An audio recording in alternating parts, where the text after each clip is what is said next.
Les invito a abrir la Biblia en el libro de Oseas. Oseas capítulo 1. Está en el Antiguo Testamento, obviamente, después del libro de Daniel.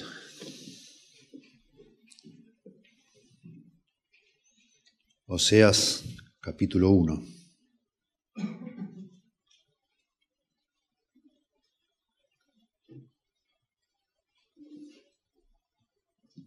Oseas, vamos a leer del versículo 1, del capítulo 1 al versículo 1 del capítulo 2, ¿sí? Leemos entonces, dice así, Oseas 1:1. Palabra de Jehová que vino a Oseas, hijo de Beeri, en días de Usías, Jotam, Acaz y Ezequías, reyes de Judá, y en días de Jeroboam, hijo de Joás, rey de Israel. El principio de la palabra de Jehová por medio de Oseas.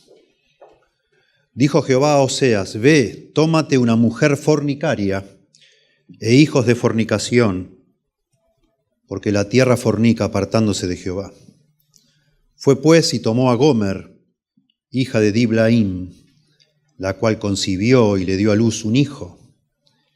Y le dijo Jehová: ponle por nombre Jezreel, porque de aquí a poco yo castigaré a la casa de Jehú por causa de la sangre de Jezreel, y haré cesar el reino de la casa de Israel. Y en aquel día quebraré yo el arco de Israel en el valle de Jezreel. Concibió ella otra vez y dio a luz una hija, y le dijo Dios: ponle por nombre Lo-Ruhama, porque no me compadeceré más de la casa de Israel, sino que los quitaré del todo. Mas de la casa de Judá tendré misericordia, y los salvaré por Jehová su Dios, y no los salvaré con arco, ni con espada, ni con batalla, ni con caballos, ni jinetes.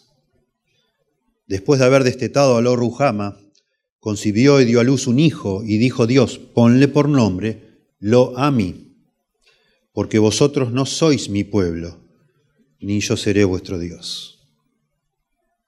Con todo será el número de los hijos de Israel como la arena del mar, que no se puede medir ni contar. Y en el lugar en donde les fue dicho, vosotros no sois pueblo mío, les será dicho: sois hijos del Dios viviente. Y se congregarán los hijos de Judá y de Israel, y nombrarán un solo jefe, y subirán de la tierra, porque el día de Jezreel será grande. Capítulo 2, verso 1. Decid a vuestros hermanos Ami y a vuestras hermanas Ruhama.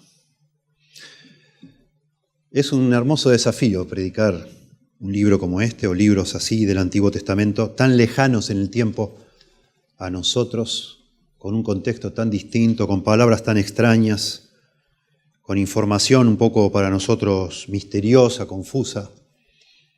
No tenemos el contexto en la mente cuando leemos este tipo de libros en la Biblia, pero lo leemos y los estudiamos y los predicamos con la certeza que son palabra de Dios. Noten cómo comienza Oseas 1:1, palabra de Jehová que vino a Oseas. Noten el verso 2, el principio de la palabra de Jehová por medio de Oseas. Esto es la palabra de Dios, todo lo que está en la Biblia es palabra de Dios y es útil. Dice en el 2 Timoteo capítulo 3, es útil para enseñar, para redarguir, para corregir, para instruir en justicia. Toda la palabra de Dios fue escrita no solo para los que escucharon en su momento, sino para todas las edades. La palabra de Dios es eterna y permanece para siempre en los cielos, y necesitamos oírla.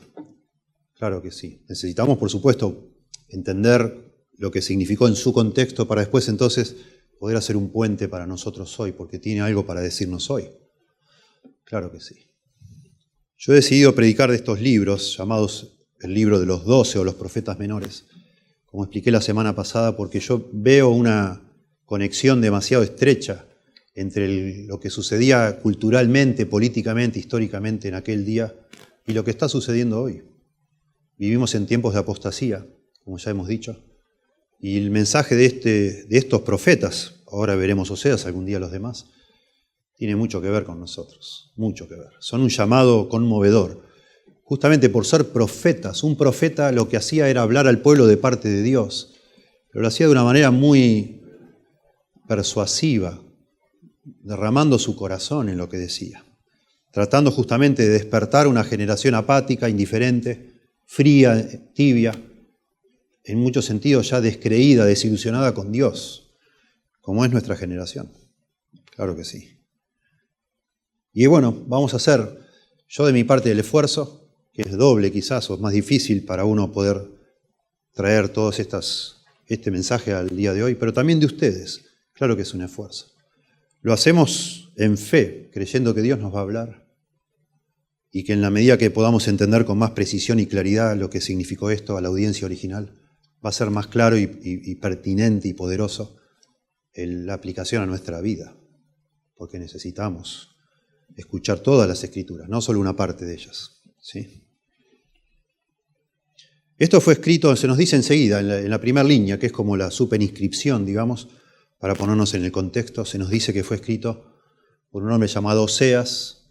No es un seudónimo, no es un invento, no es un nombre inventado por alguien, sino que dice, por eso agrega hijo de Beeri. Es una persona que existió de verdad.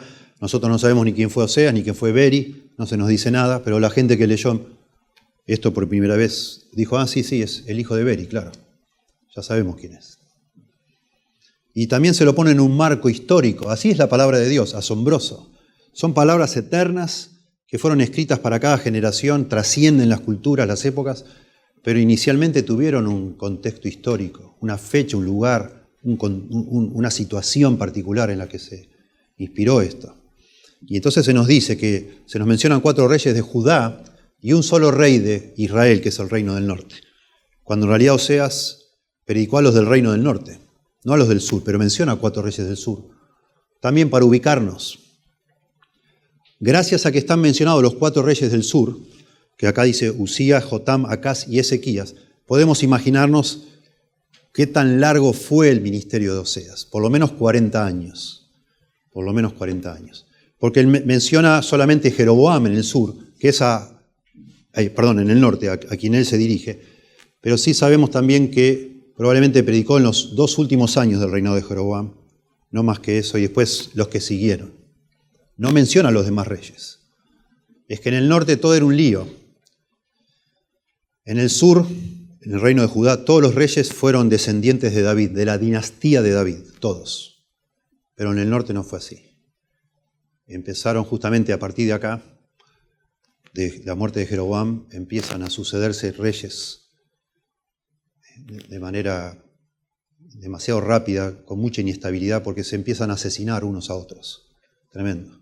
Muere Jeroboam y le sucede su hijo, y solo 6 meses, porque enseguida lo matan y viene otro, y lo matan y viene otro y lo matan. De manera que en pocos años se suceden 6 reyes en el norte, que ni los menciona, no hace falta. Pero los que leen saben. Jeroboam fue un rey que tuvo mucho éxito como tal, y fue tanto él en el norte como Usías en el sur, en Judá, fueron reyes que vivieron un tiempo de mucha abundancia económica, demasiado. Los arqueólogos han encontrado en excavaciones graneros más grandes que este edificio y profundos con escaleras como en espiral para bajar y llegar hasta el fondo, donde metían todo el exceso de las cosechas. No hubo guerras. Fue un tiempo de mucha prosperidad. Incluso Israel en el tiempo de Jeroboam, en el reino del norte, llegó a dominar todo Siria. Mucha prosperidad. La gente tenía, se nos dice después en el libro de Amós, que algún día veremos, muchas personas tenían 2 casas, casa de invierno y casa de verano. Mucho dinero, mucho. Y eso, como siempre pasa en la historia de la humanidad, hace que el ser humano se sienta un campeón, ¿no? Y se sienta más de lo que es y suelte un poquito a Dios, le dé la espalda a Dios. En general, tiempo de prosperidad, todos quisiéramos, ¿no? A veces añoramos, porque de alguna manera todos tenemos cariño a este país en el que vivimos y nos da pena ver cómo las cosas se dañan y los buenos tiempos ya quedaron en el pasado. Sin embargo, no siempre la prosperidad material es sinónimo de bendición espiritual, al contrario. Y ese es el caso aquí en Israel, ¿no? La gente se había olvidado de Dios completamente y estaban, la mayoría de ellos, adorando a otros dioses. a ídolos, pidiéndole a ellos, a los ídolos, para que Dios les prospere, o esos dioses les prosperen, les den cosechas. Se había hecho muy común en Israel utilizar, como en las naciones paganas, utilizar prostitución sagrada. En estos templos de estos dioses falsos había prostitutas y prostitutos que ofrecían, por supuesto, relaciones íntimas como una forma supuestamente simbólica de hacer que de ese Dios prosperara las cosechas por medio de eso. Una cosa abominable a los ojos de Dios, espantoso. Y en este tiempo entonces aparece Oseas anticipando que se viene algo malo. Y empieza a verse eso inmediatamente en la inestabilidad política, porque los reyes se suceden creando por supuesto, tuvo consecuencias en todo sentido, ¿no? Decadencia moral, decadencia espiritual, y empezó a haber de nuevo escasez económica también, por causa de todo eso. Noten una cosa aquí, entonces ya conectamos con nosotros desde el principio. Verso 2, el principio de la palabra de Jehová por medio de Oseas. Oseas va a ser el medio, no es que la palabra de Jehová a Oseas, sino por medio de Oseas. Dios va a hablar a través de Oseas. Y dice acá el principio, dando a entender que es lo que vamos a leer en esta sección, lo que vamos a leer probablemente es cómo inició el ministerio de Oseas. Como si fuera una etapa. Eso es la idea de este concepto del principio de la palabra de Jehová. Dios va a hablar a lo largo de estos 40 años por Oseas, por medio de Oseas, pero esto es el inicio de ese ministerio. Y es muy valioso que lo vuelva a subrayar, que son palabras de Dios, porque el mensaje de esta sección que vamos a ver hoy es más por medio de símbolos o de acciones simbólicas. Vamos a ver aquí, enseguida se ve que Dios le manda a Oseas a tomar una mujer y eso va a ser, eso en sí, ese acto de tomar una mujer por esposa, va a ser un mensaje. Y cada vez que le nace un hijo, Dios dice que cada uno de sus hijos tiene que tener el nombre que Dios le dice, porque ese nombre también va a ser un mensaje de parte de Dios. Por eso es importante que aclare que eso es palabra de Dios por medio de Oseas. Porque son 4 acciones, tomar una esposa y después poner nombre a 3 hijos. Y cada una de esas 4 acciones, tomar la esposa y los nombres de los 3 hijos, son un mensaje de parte de Dios para el pueblo de ese momento. Estas acciones dramáticas, digamos así, o dramatizaciones por medio de circunstancias o de acciones, son común en el ministerio de los profetas. Dios habla en el Antiguo Testamento a veces por declaraciones, por supuesto, por mensajes, por oráculos proféticos, pero también a veces por acciones de los profetas. Y es el caso aquí. Es el caso. Y no pensemos que esto no tiene que ver con nosotros. El apóstol Pedro, al final lo vamos a ver, aplica este pasaje a nosotros los creyentes. Claro que sí. Y aplica justamente los nombres de los hijos de Oseas, diciendo esto tiene que ver con nosotros, dice Pedro. Claro que sí. Trasciende esta situación particular que ellos vivían, trasciende todas las edades y nos habla de quién es Dios, porque Dios es el mismo. Y nosotros tenemos que entender eso, lo necesitamos, como lo necesitaron en la época de Oseas. Noten ustedes, solo para poder seguir con inteligencia, noten en el verso 2, hay un mandato ahí, tómate, ve, tómate una mujer. Ahí está la orden, tómate. ¿Sí? Y después, un poquito más adelante dice, porque, da la razón, porque la tierra, dice, ve, tómate una mujer fornicaria e hijos de fornicación, porque la tierra fornica. Primera orden y justificativo. Verso 4, y le dijo Jehová, ponle por nombre Jezreel. Orden, ponele un nombre. Y da el justificativo, porque, de nuevo el verso 4. Verso 6, y le dijo Dios, ponle por nombre, porque, lo mismo. Verso 9, y le dijo Dios, ponle por nombre, porque. Aquí hay 4 órdenes de Dios. Tómate una mujer, porque. Ponle por nombre, porque. Ponle por nombre, porque. Ponle por nombre, porque. Esa es la estructura de este pasaje. 4 acciones y 4 razones por las cuales tomar esas acciones, que en definitiva esas esos justificativos, esos porque nos dan el significado que necesitamos saber. Todo es negativo aquí.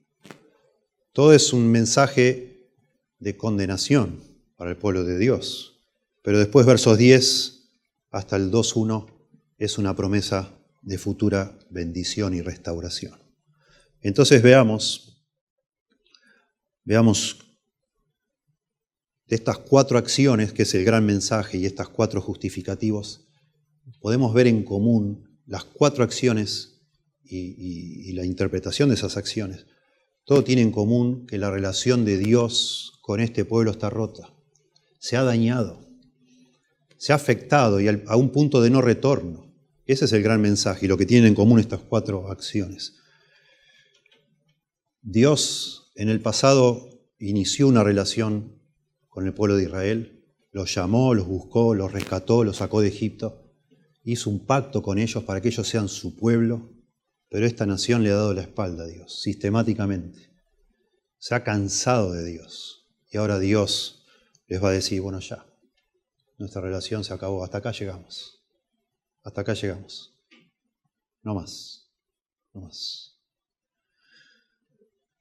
Y yo digo, por la forma en que lo dice este capítulo y todo el resto del libro, yo digo que es para nosotros muy importante entender esto, más de lo que pensamos. Más de lo que pensamos. Hace 31 años estoy acá, casi 32. Y yo puedo pensar en muchas personas con las cuales celebramos aquí conocer a Dios. Hemos tenido comunión muy linda, amistad hermosa, pero en algún momento de sus vidas, algunas de esas personas se cansaron de Dios y se fueron.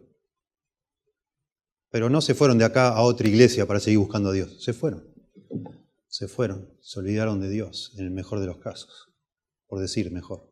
Porque en algunos otros hasta se enojaron con Dios. Y tiene mucho que ver. Si bien acá estamos en lo que se llama el Antiguo Pacto, donde todas las promesas son nacionales, la relación de Dios es más con un pueblo, una nación. Nosotros ahora estamos en el Nuevo Pacto. Y si bien el pueblo de Dios hoy es la iglesia, notamos un énfasis sobresaliente en el Nuevo Testamento que habla de manera individual también. ¿Sí?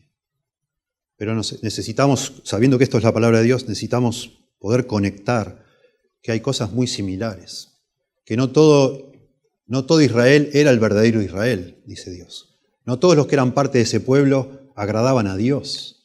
No todos los que se circuncidaban al 8º día, como así era el pacto con Abraham, eran verdaderamente hijos de Dios, sino los que Dios había circuncidado su corazón, dice. No todos los que están en el Antiguo Testamento dentro del llamado pueblo de Dios son de Dios. Y en el Nuevo Testamento lo mismo, no todos los que estamos en una iglesia, somos parte de una iglesia, aún habiendo sido bautizados, somos del Señor. Y esa es la conexión. Es muy triste. Este libro es triste. Y es triste la realidad de cualquiera de nosotros que hace años que está en una iglesia, de saber que no todos somos del Señor. Pero no todos nos damos cuenta.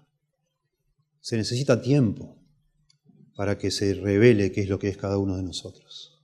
Y mientras tanto nos encariñamos unos con otros. Y todos pensamos, ¿por qué dudarlo si nosotros no somos el Espíritu Santo de Dios, ¿no? Todos pensamos que somos todos hermanos y hermanas en el Señor. Pero el tiempo a veces muestra que no. Muestra que no. Y es tremendo eso. Y por supuesto, a la hora de esto, lo hacemos con la idea de que cada uno de nosotros se inquiete delante de Dios. Dios sabe y Dios puede tocar nuestro corazón. De que nos haga de alguna manera estudiar nuestro corazón y pensar, ¿seré o no seré yo? ¿Será que yo tengo esa fe que perdura, que a medida que pasa el tiempo se hace más firme y más sólida en el Señor? ¿O será que tengo esta fe momentánea, que creo por un tiempo y en el tiempo de la prueba me aparto? ¿O los afanes de este mundo ahogan la palabra? Estoy pensando en la parábola del sembrador, ¿verdad? Si yo pudiera resumir en un principio bíblico todo el énfasis en común que tienen estos 4 mensajes que da Dios a través de acciones, yo diría, y puesto en términos para nosotros hoy, yo diría que el gran mensaje acá es que nada en este mundo puede sustituir lo que nos da una relación con Dios, tener una relación con Dios. Nada en este mundo puede sustituir lo que nos da a nosotros tener una relación con Dios. Y es por eso que en el libro de Oseas, cuando una persona deja esa relación con Dios, se le llama prostituta a esa persona. Tremendo. Nuestra Reina Valera suavizó un poquito y le llama fornicario o fornicación. La palabra no es tan amplia, es más específica, es prostitución. Fuerte, muy fuerte. Y si ustedes usan otras versiones, sea la Biblia de las Américas o la Nueva Versión Internacional, usan la palabra prostitución, que es el punto. Porque una persona que se dedica a la prostitución, de alguna manera, y que fue casada, ¿no? Primero fue casada, una persona casada, y dice, bueno, me voy a dedicar a la prostitución. Abandona de alguna forma lo que le está dando esa relación estable, matrimonial. Y por otros beneficios de inferior calidad, beneficios monetarios, eventualmente, deja el amor de su cónyuge y busca beneficios que no tienen ni comparación. Nada en este mundo puede sustituir la relación que Dios nos ofrece. Por eso rechazar esa relación es prostitución. Es prostitución. Por eso Dios le dice, armando un mensaje con esto, le dice a Oseas, verso 2, ve, tómate una mujer prostituta e hijos de prostitución, porque la tierra se ha prostituido apartándose de Jehová. Eso dice este pasaje.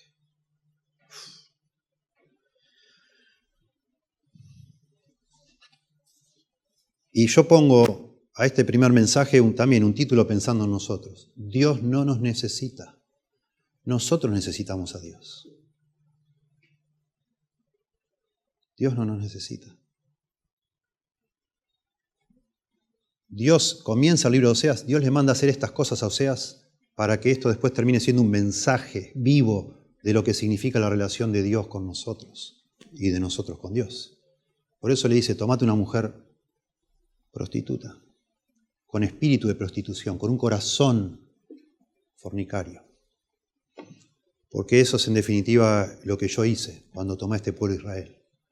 Yo un día, dice en Ezequiel, en el libro de Ezequiel capítulo 16, encontré una bebita, una nena, una bebé, tirada en el campo, en sangres, ni siquiera estaba envuelta en trapos llenos de sangre, nadie ni la había lavado siquiera, la habían tirado, abandonado, como hoy se tira, a veces leemos en las noticias, en un tacho de basura a un bebé que se desprecia. Y yo la encontré, dice Dios, hablando metafóricamente de su relación con Israel, la encontré y la lavé, y la cuidé y la protegí, y la alimenté, y cuando creció se hizo hermosa y la vestí, y la hermoseé y le di todo lo que necesitaba, y en cuanto fue bonita, se alejó de mí y se prostituyó. Ezequiel capítulo 16. Esa es la historia de Dios con Israel. Es la historia de Dios con la humanidad, realmente. Pero erramos y pensamos, bueno, Dios necesita volcar su amor con alguien. No. Dios es Dios Padre, Hijo y Espíritu Santo, y entre ellos tres se han amado eternamente y se amarán eternamente y no necesita nada a Dios. Nosotros necesitamos a Dios. Nosotros necesitamos a Dios. Y nuestro destino cuando nos separamos, nos olvidamos de Dios, decimos, ya Dios, déjame tranquilo, yo quiero hacer lo que quiero. No quiero que alguien me diga que está bien, que está mal, que pecado, que esto. Basta con esas cosas. Quiero ser feliz, hacer mi vida. La historia de una persona así es miserable, como la de una prostituta que después de un tiempo, tiene un tiempo de auge, digamos así, porque es bonita, porque es joven, y llega un momento que ya nadie la quiere para nada. Es abandonada, es desgraciada, ya nadie ni pagarían por estar con ella, pues ya está. Hay otras más jóvenes por ahí para elegir. Nunca, cuando una persona deja a Dios, nunca sale bien eso. Siempre trae miseria. Y eso es lo que habla todo este libro. Tener una relación personal con Dios es lo más precioso que hay y lo que más llena el corazón de un ser humano, y abandonar esa relación. Cuando uno estuvo ahí, comprendiendo, porque el hecho de que usted esté sentado acá es un privilegio que no todos tienen. Por alguna razón Dios ha hecho que usted, no tenga los prejuicios que tienen la mayoría de la gente de entrar acá adentro, de estar acá sentado y de abrir una Biblia y que le interese.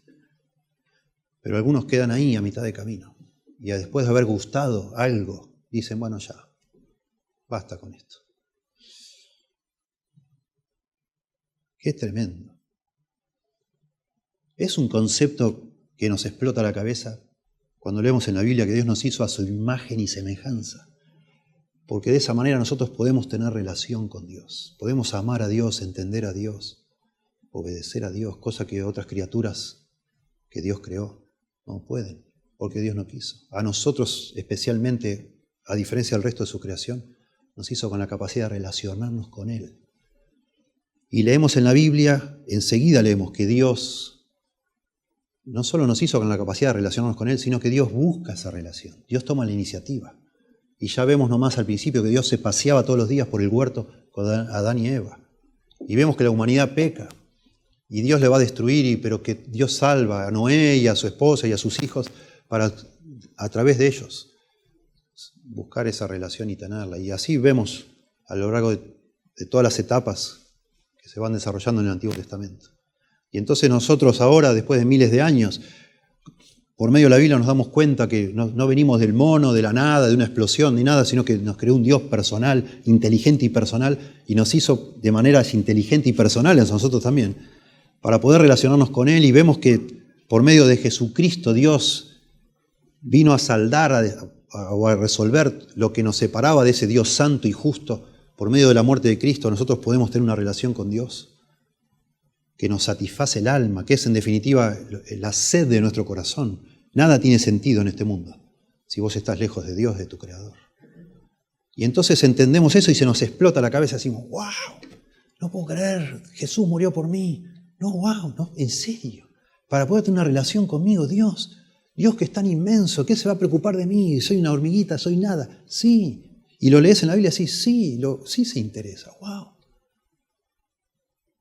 Y genera en una reacción, como debe ser, de gratitud, de sorpresa, de adoración, de amor incluso, en algunas personas.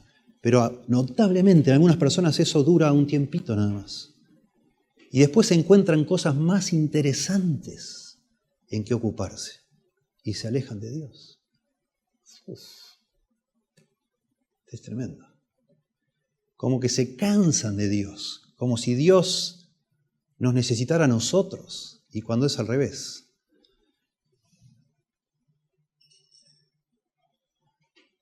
Cuando dice, por eso la discusión acá, y volvemos al pasaje, por eso está traducido una mujer de fornicación o fornicaria, dice acá. Una mujer fornicaria, y no dice una prostituta. Porque en realidad lo que está tratando de decir Dios es que se busca una mujer no que trabaja de prostituta, sino que tiene una actitud de corazón de una prostituta. Eso es lo que está diciendo el original. Por eso encontraron la mejor manera, los traductores de la Biblia que usamos la mayoría de nosotros, de decir una mujer fornicaria, o sea, que tiene esa inclinación, que en el momento que se casa con Oseas no es necesariamente una prostituta, pero lo va a ser, pronto lo va a ser. Y es por eso que dice así, ve, tómate una mujer fornicaria e hijos de fornicación. Acá hay toda una discusión muy, muy extensa y álgida entre distintos intérpretes y a lo largo de la historia. Esto viene desde siglos. Muchos intérpretes antiguos ya se los ve discutiendo, diciendo cómo puede ser que Dios le mande a un profeta, que es un hombre que habla de parte de Dios, a casarse con una prostituta. Una locura. ¿Cómo va a hacer eso Dios? Entonces algunos dicen, bueno, de pronto esto es algo hipotético. No es que sucedió de verdad, no es que Dios le mandó o le pidió que lo haga. Es todo un símbolo, como es el mensaje simbólico, esto es un símbolo. El problema es que se da el nombre de esta mujer, Gomer, no solo se da el nombre, sino se dice de quién es hija. Se dice que tiene un hijo varón, después una hija mujer, después otro hijo varón. Se dice que entre el segundo y el tercer hijo tuvo que esperar a que lo destetara, o sea, unos 3 años por lo menos. O sea, demasiados detalles específicos que quitan de acá la idea de que esto es algo simbólico. No es simbólico. En segundo lugar, dicen algunos, bueno, ¿el matrimonio es de verdad? Claro que sí. Y también esta señora era una mujer impura, una mujer indecente, una prostituta. El problema también con eso es que, bueno, en primer lugar, en el Antiguo Testamento se prohíbe a los sacerdotes casarse con personas de este tipo. Y uno dice, bueno, pero este hombre no era un sacerdote, era un profeta. Bueno, pero aún así representaba a Dios. Y que un profeta como Oseas, imagínense ustedes un profeta que viene, es similar, casi el equivalente hoy a un pastor, a un predicador. Imagínense un predicador que viene a predicar acá y está casado con una prostituta. Y cuando se casó, sabía que era una prostituta. Haría de alguna manera, afectaría el mensaje, haría añicos cualquier cosa que diga. Y decía, pará, ¿cómo que me habla de Dios? ¿Este hombre qué está haciendo? No puede ser. Por eso es que a los sacerdotes se les prohibía casarse con mujeres así. Y aunque no lo prohíbe a los profetas, pero asumimos que el estándar no debería haber sido menor, claramente. Es muy extraño. Y bueno, de parte de Dios, ¿no? Cómo Dios va a mandar a alguien a hacer semejante cosa, sabiendo que esa mujer lo iba a traicionar. Porque es lo que pasa. Si seguimos leyendo el libro de Oseas, lo veremos. Algunos, para suavizar esto, dicen, no, esta mujer, sí, el casamiento fue real, pero esta mujer la infidelidad de ella es espiritual. Toda la nación se ha prostituido, dice acá, lo acabamos de leer, el verso 2, porque dice, porque la tierra fornica apartándose de Jehová. Entonces, cualquier mujer que tomara de entre las israelitas sería en su corazón una fornicaria, digamos. Bueno, pero si ese es el caso, borra el mensaje que quiere dar, que es justamente que Dios ama a una persona que es infiel, en este caso Israel, que es su esposa, aunque sea infiel la sigue amando. Y ese es el mensaje. Sería raro eso. Otro dice, bueno, probablemente esta mujer era una idólatra. Por eso en el sentido espiritual, esta mujer es una mujer fornicaria porque está adorando a otros ídolos. Bueno, es la misma objeción. ¿De qué forma el profeta podría tener autoridad de hablar a las personas para que dejen los ídolos si él se casó con una persona idólatra, sabiendo que lo hacía, ¿no? Es medio extraño. La mejor solución, y es la que yo creo, por supuesto, es que cuando Oseas se casa con Gomer, esta mujer era una mujer pura, y después se prostituye, después fornica. ¿Sí?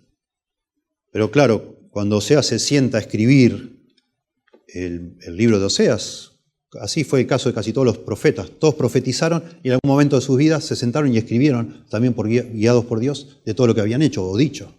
Cuando él se sienta a escribir esto ya pasó y ya sabe él que su mujer fue una fornicaria. Y Dios siempre lo supo, obviamente. Pero Dios le anima a casarse con una mujer, con esta mujer, y Dios sabe que esta mujer lo que va a hacer. Pero de alguna manera esto soluciona el tema moral, ético de Dios, diciéndole a él que haga algo y él sabiendo lo que está haciendo, cuando en realidad eso afectaría todo su ministerio. Él se casó con una mujer y esa mujer llegó a ser fornicaria. Y así fue Dios con Israel. Dios eligió a Israel y a Israel después que disfrutó de las bendiciones, ahí se prostituyó Israel. Es el mismo caso. ¿Sí? La frase cuando dice tómate, y ya está, para mí está resuelto, ya no quiero hablar más de eso. Aparte, ¿por qué? El mensaje acá es Dios, no Oseas. Acá hay detalles de la vida particular de Oseas, pero son los mínimos. No podemos reconstruir la vida de Oseas, el matrimonio de Oseas, la relación que él tuvo con los hijos. No sabemos nada. Es muy sencillito esto. Los nombres de los hijos tienen un carácter simbólico, un mensaje, y el acto de haberse casado con una mujer que le fue infiel, nada más que eso. No debemos exagerar, no debemos rellenar acá con detalles que nos distraigan de que el mensaje acá es quién es Dios, no quién es Oseas. Y bueno, y sorprende, para entender quién es Dios, sorprende entender que a los ojos de Dios nosotros somos fornicarios, como prostitutos o prostitutas. Es tremendo. La palabra que usa es la palabra saná, en el hebreo saná, que es la idea de prostituirse, fornicar, ser prostituta, servir a dioses ajenos. 90 veces usan en el Antiguo Testamento esta palabra, muchas veces de prostitutas reales, pero la mayoría de las veces en sentido figurado de las acciones de los seres humanos hacia Dios y hacia el amor de Dios, a este amor asombroso de Dios y el rechazo de ese amor. Dice, por ejemplo, Deuteronomio 31:16, y está hablando Moisés, o está hablándole Dios a Moisés. Moisés muere 2 capítulos después, pero Dios le dice, y Jehová dijo a Moisés, he aquí que tú vas a reposar con tus padres, te vas a morir, vas a reposar con tus padres. Pero este pueblo se levantará y se prostituirá tras los dioses extraños de la tierra hacia la cual va. En medio de ella, de esa tierra, me abandonará e invalidará mi pacto que he hecho con él. Esa es la idea. Es muy gráfico, porque no es que los seres humanos abandonamos a Dios, digamos así, y abrazamos otro Dios y ya. No, abrazamos un montón de dioses. Por eso es la palabra prostitución. No es que, bueno, dejamos a uno y nos quedamos con otro. Digamos, nos divorciamos y nos casamos con otro y ya. Tuvimos 2 dioses en toda nuestra vida. No es así. No es así. No es así. Decía un escritor muy famoso llamado Chesterton, cuando el ser humano deja de creer en Dios, no se vuelve ateo. Cree cualquier cosa. Es muy interesante. Y es cierto. Cuando una persona le da la espalda a Dios, al verdadero Dios, que le puede satisfacer la sed de su corazón, no es que se vuelve a otro Dios equivalente. Primero que no hay otro Dios, hay uno solo. Se vuelve a todo lo que pueda, manotea todo lo que pueda para llenar ese vacío, el significado que lo perdió, lo perdemos. Y por eso de nuevo esta imagen de prostitución como una persona que con avidez de experiencias, de satisfacción, porque no la encuentra, porque no está. Tremendo. Es fuerte, pero es bastante real en cuanto al paralelo, el significado paralelo, ¿sí? Teñir, por decir así, este asunto espiritual común a todos los seres humanos con estos colores sexuales, digamos, ¿no? Nada en el mundo puede satisfacer una relación con Dios, por eso abandonarla es comparado o es llamado prostitución. Y esto es lo que hace este hombre, se casa con esta mujer. Cuando dice tómate, dice una mujer fornicaria e hijos de fornicación. No está de ninguna manera implicando que los hijos de Oseas fueron de otros padres y no de Oseas. Como que le nacieron por las aventuras de la mujer. No está implicando eso. Los 3 son hijos de Oseas. Acá lo vemos. No está diciendo eso al usar esa frase. Solo está diciendo que estos hijos son de esta mujer, que es así, que tiene estas características. Tampoco está diciendo que sus hijos cuando crezcan van a ser prostitutos o prostitutas, de ninguna manera. No, son descendientes de Oseas. Lo sabemos por el primero, y después los otros 2 no lo dice, pero está implícito. En el primero de los hijos, cuando nace, dice, verso 3, fue pues y tomó a Gomer, hija de Diblaim, la cual concibió, y le dio a Oseas. Ese le es hijo de Oseas. Le dio a luz un hijo. ¿Sí? Bueno, tomó a Gomer, eso es muy sencillo en la Biblia, se casó. Eso es tomar. Se casó con Gomer. Esto es una relación formal, hay un pacto de por medio. Se casó con Gomer, hija de Diblaim. De nuevo, no es un invento, una persona real. Y concibió la mujer. Sencillo, lo más breve posible. Y le dio a luz un hijo. Sí. Bueno, ese es el primer mensaje. Oseas va a tomar una mujer que lo va a traicionar, como los seres humanos traicionamos a Dios. Y bueno, después se va a desarrollar este mensaje. Por eso yo digo, Dios no nos necesita. Dios va a seguir extendiendo amor a esta relación que no le da nada a cambio, digamos. Al contrario, solo traiciones y traiciones. Nosotros necesitamos a Dios. Y ese es el mensaje que ahora se va reforzando con lo que sigue, es que por ser como es, el ser humano sufre todo tipo de desgracias, porque necesita a Dios, pero él le da la espalda. En segundo lugar, versos 4, y es el siguiente mensaje, ahora con el primer hijo que le nace, nosotros de allí aprendemos un principio que se habla en el Nuevo Testamento. Dios no puede ser burlado. Todo lo que el hombre sembrare, eso también segará. Eso es lo que enseña esta segunda acción. Dice verso 4, y le dijo Jehová, ponle por nombre Jezreel a este hijito que nació, porque de aquí a poco yo castigaré a la casa de Jehú por causa de la sangre de Jezreel, y haré cesar el reino de la casa de Israel. Bueno, este porque acá explica por qué. Jezreel es el nombre. Es un nombre raro, muy raro. Es muy parecido a Israel. A lo mejor la gente, no sé, le preguntaría a Oseas, ¿cómo se llama? Jezreel. ¿Israel? No, Jezreel. ¿Jezreel le pusiste a tu hijo? Sí, Jezreel. Bueno, la palabra Jezreel, todas las palabras en hebreo que terminan en él significa Dios. Tampoco es un nombre tan feo, pero no se conoce. Sería Dios siembra. Jezreel, Dios siembra. Pero eso sería un nombre positivo, digamos, como casi un augurio de prosperidad. Y acá es todo negativo. Y se nos dice por qué Jezreel. Dice, porque de aquí a poco yo castigaré a la casa de Jehú. ¿Qué tiene que ver Dios siembra con castigar a la casa de Jehú? Bueno, hay dos posibilidades más. Jezreel es un lugar geográfico en Israel, es un valle muy grande, es una zona plana dentro de lo que es Israel, uno de los valles más grandes que hay, entre las alturas de Samaria y después las alturas de Galilea. Entre medio hay un valle llamado el Valle de Jezreel, que también se llama el Valle de Meguido,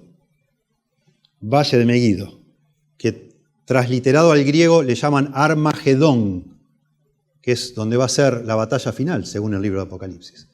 En ese Valle de Jezreel, o el Valle de Meguido, han sucedido las batallas más importantes en la nación de Israel, justamente porque era uno de los pocos lugares donde se podía usar caballos y carros, porque el resto es todo muy montañoso.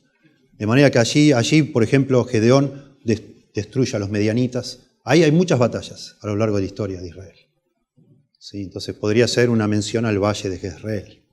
Pero también hay una ciudad llamada Jezreel, en el norte, en el Reino del Norte, que era después de Samaria. Samaria era la ciudad principal del Reino del Norte.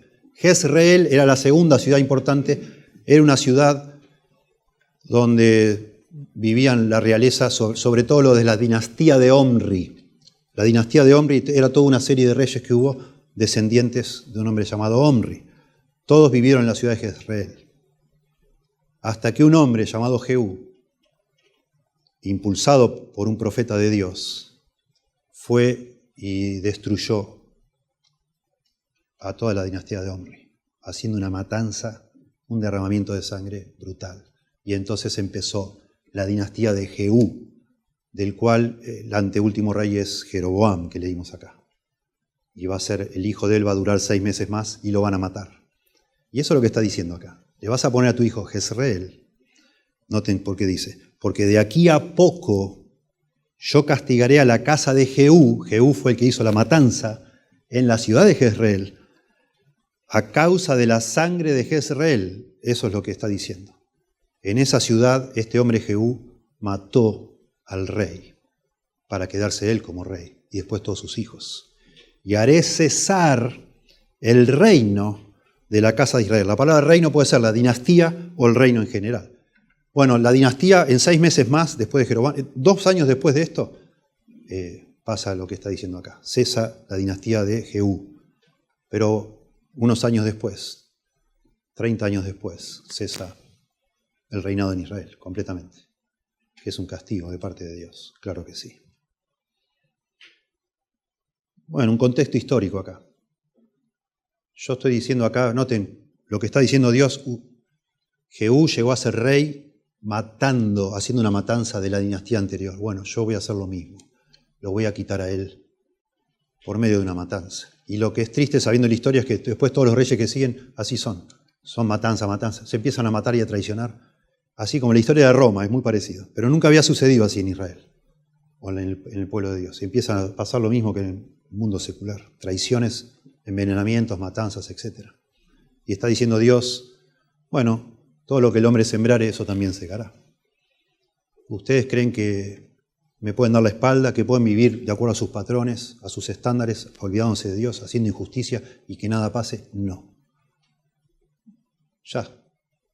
A veces parece, hermanos, nos parece a todos, que Dios no está. ¿Cómo puede ser que Dios permita las cosas que pasan? Y es el gran argumento de los ateos. Si existe Dios, ¿por qué pasa esto? ¿Por qué se abusan de los niños? ¿Por qué la gente mata? ¿Por qué murió esta persona como murió si era una buena persona? ¿Quién le hizo de mal a este hombre? Y vemos las cosas que pasan y dice, ¿por qué Dios no actúa? ¿Por qué no interviene? Y la Biblia dice, Dios tiene paciencia, pero también la Biblia dice que cada tanto Dios dice, bueno, basta. Y cuando dice basta e interviene, los seres humanos tampoco les gusta. Y dice, ¿por qué? ¿Qué haces? Es injusto. ¿Cómo vas a hacer cosas así? Bueno, acá está diciendo Dios, basta, se acabó. Israel, basta. Ya no va más. Se va a acabar. Esta dinastía de Jehú se va a acabar y se van a acabar, el reinado en Israel se va a acabar pronto. Va a usar a los reyes de Asiria para hacer eso. No os engañéis. Dice Pablo en el Nuevo Testamento. Dios no puede ser burlado. Todo lo que el hombre sembrar, eso también segará. Es que así nos pasa a los seres humanos. También dice a los tesalonicenses, no os canséis de hacer el bien, porque a su tiempo segaremos y no desmayamos. Y está lleno de testimonios de hombres piadosos en la Biblia que dicen, no vale la pena temer a Dios, no vale la pena obedecer a Dios, no pasa nada. Mirá, le va mejor a mi vecino que no le importa nada y yo que me rompo el alma tratando de ser correcto, justo, de hacer lo que Dios dice, todo me va mal. No os engañéis, Dios no puede ser burlado. Todo lo que el hombre sembrare, eso también llegará. Se segará, cosechará y va a llegar. Verso 5, y en aquel día, agrega Dios, una expansión de esto de que va a quitar el reinado, ¿no? Y en aquel día quebraré yo el arco de Israel. Ahora sí habla en el valle de Jezreel. Quebraré el arco yo de Israel. Bueno, allí fue vencido Israel, en el valle de Jezreel, contra los asirios, justamente. Y quebrar el arco significa el poderío militar de una nación. Quebrar el arco es destruir militarmente una nación. Voy a quitar el reinado y los voy a destruir completamente. En el valle de Jezreel, en aquel día. Aquí habla, bueno, son frases de los profetas, dentro de poco, en aquel día, a veces un poco ambiguas, no establecen determinadas cantidad de tiempo, pero son cosas que van a venir. Y sabemos por el libro de Apocalipsis que este valle de Jezreel sigue siendo central en los planes proféticos de Dios. Allí es donde, en ese valle, la batalla final de Armagedón es en el valle de Jezreel, donde todos los reyes de la tierra, dice la Biblia, se van a juntar para pelear contra Jesucristo, que va a venir del cielo a derrotar a todos ellos. Apocalipsis 19, vean después. En aquel día quebraré yo el arco de Israel en el valle de Jezreel. Verso 6. Concibió ella otra vez y dio a luz una hija. Y le dijo Dios, ponle por nombre Lo-Ruhama, porque no me compadeceré más de la casa de Israel, sino que los quitaré del todo. Segunda hija que le nace. Ahora es una nena. Y es una hija, dice acá. Interesante estos detalles. Le dan realismo. Es algo genuino esto. Sucedió. Y le dijo Dios, ponle por nombre Lo-Ruhama. Lo quiere decir no. No. Tanto los judíos como todas las naciones del Medio Oriente de aquella época decían que no se debía poner un nombre negativo. Todos los nombres tienen que augurar algo bueno, no negativo. Este es un nombre negativo, Lo-Ruhama. No compadecida o no compasión es la idea, no compasión.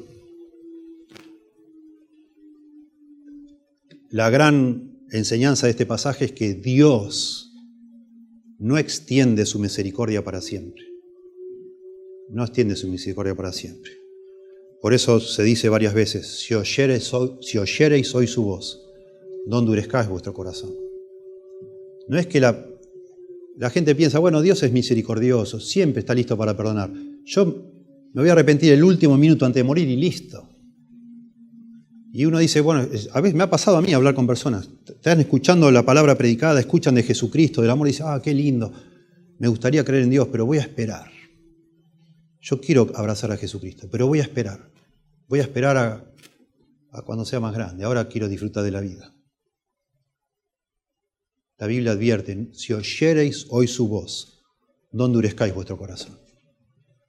Dios es misericordioso, sí lo es. Pero la misericordia de Dios no es para siempre, no dura para siempre, en el sentido de que está abierta siempre la puerta para que vos eches mano de ella. No. No se puede presumir de la misericordia de Dios, de la gracia de Dios, del amor de Dios, de nada de Dios. Dios es Dios, independientemente de todos nosotros. ¿No? Ninguno de nosotros puede manipular a Dios, jamás. Ni podés decir, bueno, yo tal o cual día voy a arrepentirme. ¿Qué sabés vos? ¿Qué sabés vos? Si oyereis hoy su voz, no endurezcáis vuestro corazón. Y lo que está diciendo Dios ahora a este pueblo es, por medio del nombre de la segunda hijita de Oseas, no compadecida. Basta de compasión. Se acabó la compasión. Se acabó. Se acabó. Y explica, ¿por qué? Verso 6. No me compadeceré más de la casa de Israel, sino que los quitaré del todo. Basta. Se acabó. Ya tuve demasiada compasión con esta gente. Y lo único que sirvió es para que más presumieran y me dieran la espalda. Es como si el hombre, esposo casado con una mujer que sale de noche, sale de aventura todas las noches, y un día la está esperando en la puerta con toda la ropita y dice, ya, se acabó. Listo. Anda nomás. Acá no dormís más. Hasta hoy fue. Listo. Lo siento. Qué bárbaro, qué exagerado que sos. No, no. Ya sabés vos. Al contrario, fui muy paciente. Andá a ver si alguna de estas personas te da para dormir, te acoge. Yo ya basta, ya acabó. Algún día se corta. De nuevo, yo no lo puedo decir, ninguno de nosotros puede presumir de cuánta paciencia te va a tener Dios, pero nadie lo puede decir. Entonces, por favor, si hoy Dios está tocando tu corazón, si hoy te emociona pensar que Cristo por vos, rendite a Cristo. ¿Qué vas a esperar? No confíes en tu corazón. Nuestro corazón se endurece, es engañoso. Hoy estás tierno y ya. No seas tonto. Yo pensé, mirá, gracias a Dios, Dios me doblegó. Cuando yo empecé, Dios empezó a tocar mi corazón, yo me asusté. Tenía 17 años. Y me asusté y dije, no. Yo empecé a darme cuenta que ya me estaba perturbando las cosas del Señor. Me estaba llamando el Señor y yo quería seguir haciendo la vida que hacía de no creyente. Y veía que ya hay cosas que no las podía disfrutar. Y me asusté y dejé de leer la Biblia. Dije, no, basta. Yo quiero disfrutar de mi vida, de mi juventud, 17 años. Esto me está perturbando. Gracias a Dios, después que pensé eso, a los meses, el Señor me convirtió. Pero qué cosa más ridícula pensar algo así. Pensé yo que si sabía en mi corazón, y creo que todo el mundo lo sabe, que si yo abrazaba a Dios, había cosas que no podía hacer más, que son incompatibles. Eso pensaba Agustín. Agustín, que fue uno de los teólogos más grandes de la historia, se convirtió a los 37 años, si mal no recuerdo. Y él después lo cuenta, dice, yo disfrazaba de argumentos intelectuales, en realidad lo que yo quería era salir con mujeres, dijo Agustín. Y yo sabía que si abrazaba a Dios, se acababan las mujeres. Y me hacía el intelectual, que esto no tiene sentido y todo, pero mi problema era moral. Yo sabía que si me volvía a Dios, cortaba con todo eso. Pero lo ridículo es pensar que eso te va a dar más felicidad que estar con Dios. ¿Cómo puedes pensar eso?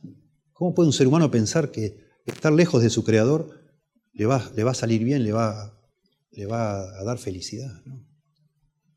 Si hoy Dios toca tu corazón, si mañana, la semana que viene, si Dios está obrando en tu corazón, deja que el Señor siga obrando y hasta que llegues por fin a estar seguro que Él te ha perdonado, que estás a sus pies, que sos un hijo o una hija de Dios. No presumas que va a seguir eso sucediendo, algún día no va a suceder más. Y es lo que está diciendo acá, ya no me compadeceré más de la casa de Israel, ya no más. Tremendo. Sino que los quitaré del todo, dice Reina Valera, sino que los quitaré del todo. La Biblia de las Américas dice, pues no los perdonaré jamás. Nueva Versión Internacional dice, sino que le negaré el perdón. Es lo que está diciendo. Y suena raro, de nuevo, ¿no? Tenemos un concepto tan distorsionado de Dios que decimos, ¿cómo vas a decir eso de Dios? No los perdonaré jamás. Es lo que dice la Biblia, es la palabra de Dios. Dios le dijo a través de Oseas, ya no los voy a perdonar más. Ponele así a tu hija y cuando te pregunten, Qué linda nena, ¿cómo le llamas? Tal cosa. No, porque Dios ya no va a perdonar más. Verso 7. Mas de la casa de Judá tendré misericordia y los salvaré por Jehová su Dios. Y no los salvaré con arco, ni con espada, ni con batalla, ni con caballos, ni jinetes. Noten qué interesante acá, y por eso, probablemente por eso se mencionan reyes de Judá al principio. ¿Se acuerdan que había reyes de Judá? Y acá, porque Oseas en realidad era de Judá, pero predica contra Israel. Y acá es muy interesante, está diciendo, de la casa de Israel ya basta, no los perdonaré más. Pero de la casa de Judá, desde la dinastía de Judá, que está en el sur, sí, voy a seguir teniendo misericordia de ellos. Y los salvaré por Jehová su Dios. Los liberaré, es la idea. Voy a seguir teniendo misericordia y los liberaré por Jehová su Dios. Está dando a entender realmente en la realidad, en la nación del sur había más gente temerosa de Dios, más religiosos, más gente que realmente amaba al Señor, pero no todos tampoco. Al final Dios destruye también a Judá. Por ahora no lo va a hacer, está diciendo. Y dice, y no los salvaré, no los libraré con arco, ni con espada, ni batalla, ni con batalla, ni con caballos, ni con jinetes. Aquí hay 5 términos, el del centro es el que se resalta. No va a haber batalla, los voy a librar sin batalla. El punto acá está refiriéndose a una situación histórica, que es lo que leímos hoy, de cuando Senaquerib quiere conquistar Jerusalén. En el año 701 a.C., este rey asirio ya había destruido todas las naciones grandes de todo el Medio Oriente. Ya había destruido, tanto en Siria como en Palestina, todas las ciudades grandes. La más grande que quedaba fortificada era la ciudad de Laquis, y la destruyó, que tenía unas murallas impresionantes, destruyó todo. Destruyó Samaria, y con eso conquistó todo Israel. Destruyó a Israel en los llanos ahí de Jezreel, en el valle de Jezreel. Destruyó Laquis, que era una ciudad de Judá. Cuando va a destruir Jerusalén, sitian Jerusalén, ya lo leímos hoy. ¿Sí? Segunda Reyes, capítulo 18 y 19. Sitian Jerusalén y un ejército de 120.000 personas. Noten, nosotros tenemos que entender que toda la nación de Israel, el norte tenía 600.000 habitantes. Toda la nación de Judá tenía 300.000 habitantes. El ejército de Senaquerib, de los asirios, habían puesto 120.000 habitantes alrededor solo de una ciudad para conquistarla, con un ejército brutal. Busquen algún día en internet, pongan la palabra asirios y lean algún artículo de lo que eran los asirios. La nación más salvaje de toda la antigüedad. Brutales, con una maquinaria de guerra invencible. Y así lo leímos hoy. Destruyeron a todos los reyes de la zona. Pero Dios dijo, no, con Jerusalén no. Con Jerusalén no. Y como dice acá, los salvaré por Jehová su Dios. Y no los salvaré con arco ni con espada, ni con batalla, ese es el punto, ni con batalla. Y entonces hay 2 juegos. Arco y espada son las armas del ejército, digamos, de a pie, de la infantería. Y después dice, ni con caballos ni jinetes, eso es ya la caballería. No voy a usar ni caballos, ni espada, ni arco, nada. Los voy a salvar. Y leímos recién. Segunda Reyes, capítulo 19, aparecen todos muertos. Una buena mañana están todos 120.000 personas muertas. Y nunca toman Jerusalén. Dios cumple con eso. Y esto nos lleva a otro punto, y vamos ahora al verso 8. No solo Dios no extiende su misericordia para siempre, no siempre está abierta la puerta, algún día se va a cerrar. Tampoco Dios extiende su misericordia a todas las personas. Cuando se revela por primera vez en la Biblia de la misericordia de Dios, Dios dice, tendré misericordia del que quiera tener misericordia. Tendré compasión, me compadeceré del que yo quisiere. No está Dios obligado a perdonarte a vos, ni a tener misericordia de vos ni de mí. Y acá lo vemos, Dios dice, basta, no los voy a perdonar más a Israel, pero a Judá sí, a Judá sí. Y después a Judá no. Más adelante viene eso. A Judá después no, ahora sí. Esta vez sí, otra vez no. No podemos presumir. Dios no nos necesita. Nosotros necesitamos a Dios, decíamos. Dios no puede ser burlado. Todo lo que el hombre sembrar, eso también segará. Dios no extiende su misericordia para siempre. No siempre estará abierta la puerta. Si oyereis hoy su voz, no endurezcáis vuestro corazón. Y finalmente, Dios no extiende su misericordia a todas las personas. Dios tendrá misericordia del que Él quiera.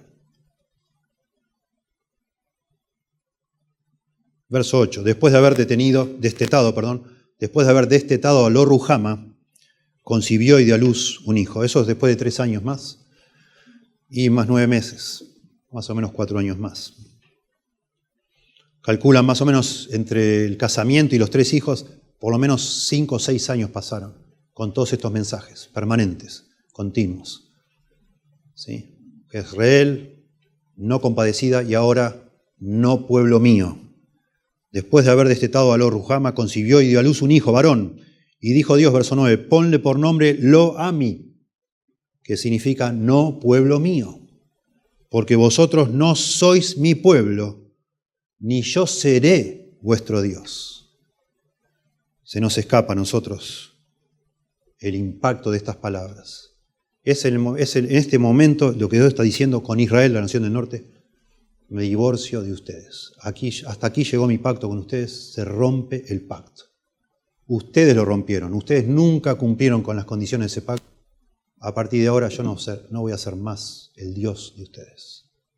No más. De hecho, ustedes ya no me reconocían tampoco como Dios. Habían ido a buscar otros dioses. El pacto está roto. El pacto está roto. Y nunca se rompió con Judá. Nunca se rompió. Dios los llevó cautivos a los de Judá, pero nunca rompió ningún pacto. Con los de Israel sí. A eso me refiero cuando decimos no presumamos de que Dios está obligado a tener misericordia de vos o de mí. No. Nunca. Distinto si ya sos un hijo de Dios o una hija de Dios. Hay un pacto ahí por medio. Dios no lo va a romper, dice. Nada ni nadie nos separará del amor de Cristo. Nos separará, ¿verdad? Y estamos con el Señor. Pero acá el puente entre esto y nosotros está hecho entre los que estamos acá y algún día no vamos a estar más. Que no llegamos todavía por la gracia de Dios a entender el amor de Dios para con nosotros. Y no hemos nacido de nuevo y no somos hijos de Dios o hijas de Dios. Ese es el punto y a eso me estoy refiriendo. Sí.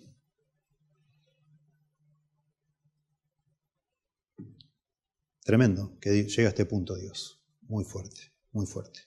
Y gracias a Dios, los 3 versículos que siguen juntan a esta maldición, porque esto es una maldición, una promesa de bendición futura a lo lejos. Y entonces dice, con todo, noten acá el contraste, con todo, a pesar de todo esto, a pesar de que ya no seré más el Dios de ustedes, ni ustedes serán más mi pueblo, basta ya. No los voy a perdonar jamás, nunca más.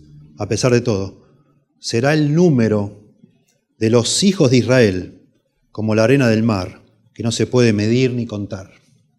Y en el lugar en donde les fue dicho, vosotros no sois pueblo mío, les será dicho, sois hijos del Dios viviente.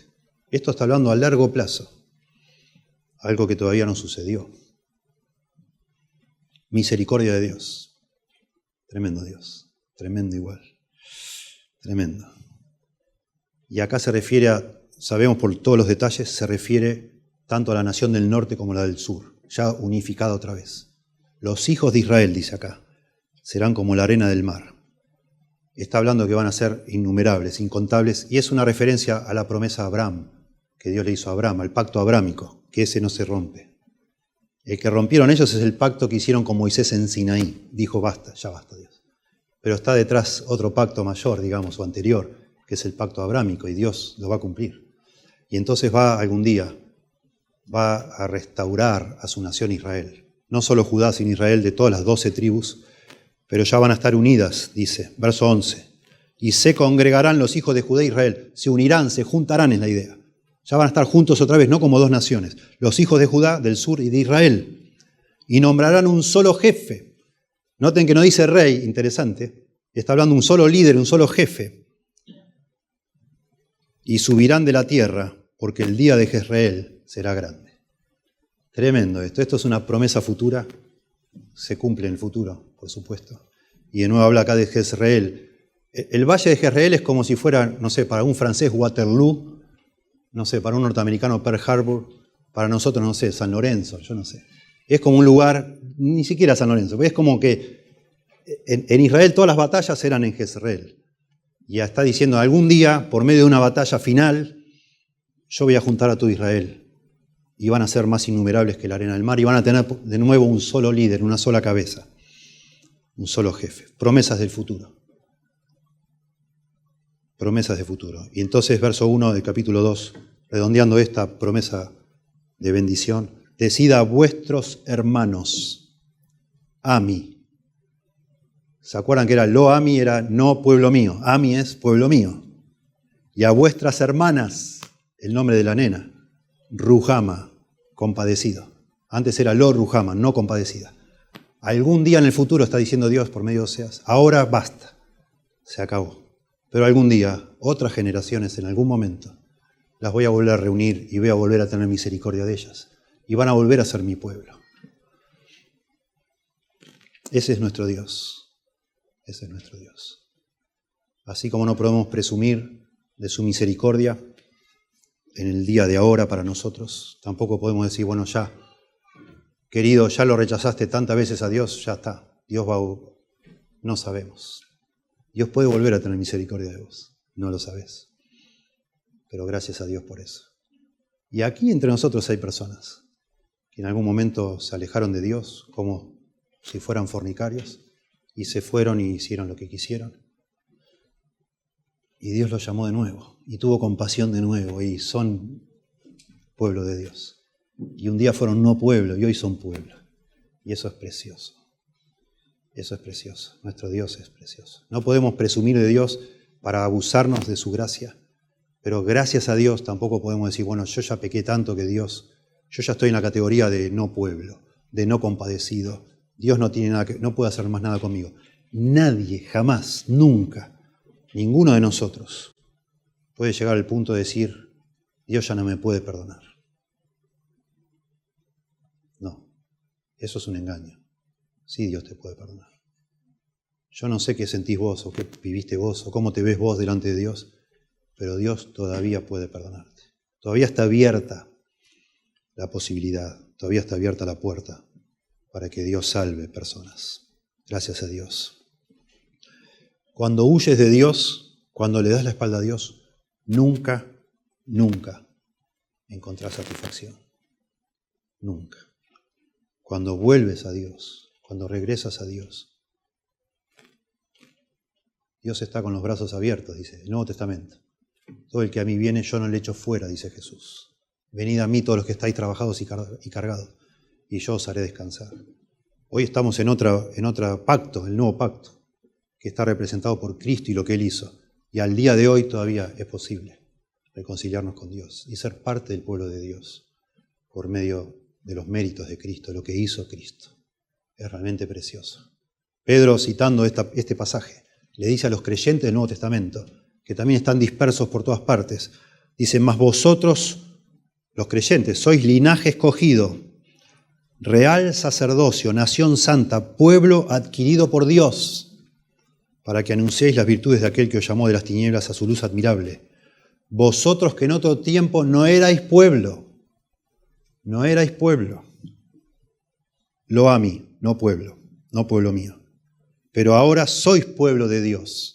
Vosotros que en otro tiempo no habíais alcanzado misericordia, lo Ruhama, pero ahora habéis alcanzado misericordia. Esos somos nosotros, los creyentes. Y podés ser vos, si aún no sos un creyente. Si le pedís a Dios, arrepentido de corazón, le pedís, arrepentida, que el Señor, por favor, te perdone, tenga misericordia de vos. No porque vos sos mejor que nadie, sino porque Cristo un día pagó por los pecados de los pecadores, que se arrepienten. Si vos reconocés que sos un pecador, una pecadora, y le pedís a Dios que te limpie, te perdone por lo que hizo Cristo, Él lo hace. Te damos gracias, Dios, por tu palabra. Señor,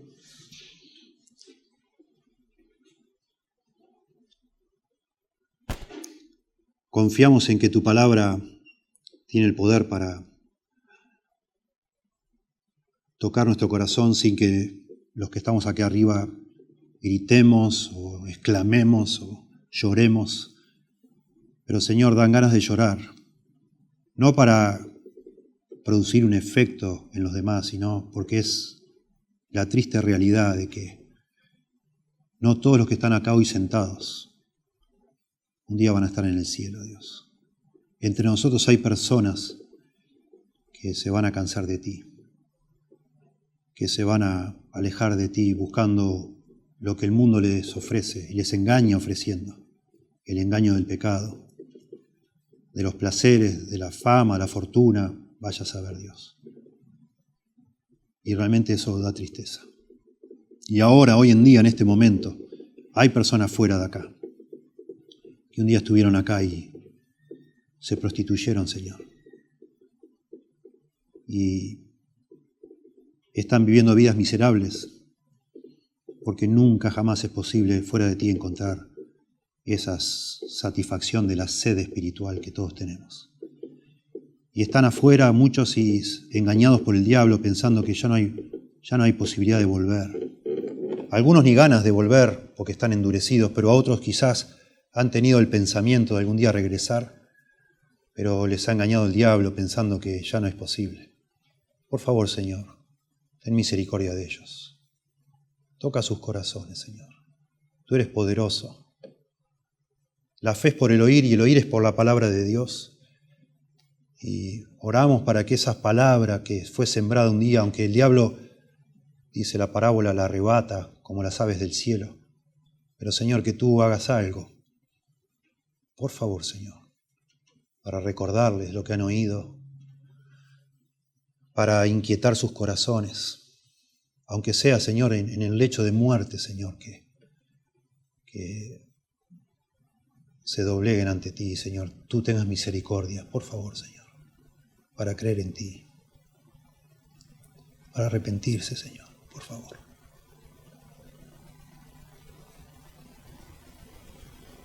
No podemos presumir, Señor, nos asombra que nos haya salvado a nosotros, los que creemos ser salvos aquí. No podemos pedirte a ti que hagas algo que no quieres hacer, pero te rogamos, Señor, por favor, que tengas misericordia. Si fuera por nuestras obras, todos estaríamos muertos, perdidos para siempre, Dios. Solo hay esperanza por Cristo. Por favor, Señor. Y danos temor a todos nosotros aquí, para que nunca nos alejemos, Señor, por favor. Que no nos dejemos engañar, que nos exhortemos unos a otros, como dice Hebreos capítulo 3, Señor, para no alejarnos de ti, para no dejarnos endurecer el corazón por el engaño del pecado. Ayúdanos, Dios, a esperar ese día glorioso, cuando por fin tu justicia reine sobre esta tierra, tu paz, tu santidad, y nosotros, tu pueblo, estemos contigo disfrutando, Dios, por fin, de todas estas bendiciones aquí en la tierra, Dios. Por favor, te damos gracias y oramos por los que aún no te conocen, Dios. En el nombre de Jesús. Amén.